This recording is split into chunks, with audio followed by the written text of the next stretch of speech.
Buntut serangan Houthi Yaman, pelabuhan Eilat Israel lumpuh total sejak 8 bulan silam. Pendapatan dari pelabuhan itu pun sepenuhnya berhenti, sementara CEO pelabuhan Eilat, Gideon Goldberg, kini sibuk mendesak pemerintah untuk memberikan bantuan keuangan ke pelabuhan tersebut. Dilansir dari Al-Mayadin, hal itu disampaikan Goldberg dalam pertemuan Komite Urusan Ekonomi Knesset pada hari Minggu 30 Juni 2024. Dalam kesempatan itu, Goldberg merengek meminta bantuan keuangan, yang mana bantuan tersebut berbeda dengan pinjaman yang mengharuskan pembayaran kembali pada hari kemudian.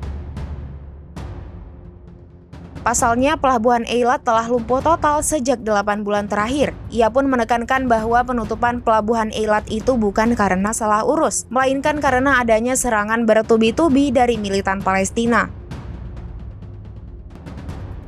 Selain itu, ia juga mengakui bahwa Yaman telah secara efektif memblokir pengiriman ke pelabuhan tersebut. Akibatnya, perusahaan-perusahaan pelayaran besar telah menangguhkan pengiriman mereka ke Eilat. Ekonomi di pelabuhan Eilat pun menjadi hancur lebur imbas tindakan Houthi tersebut.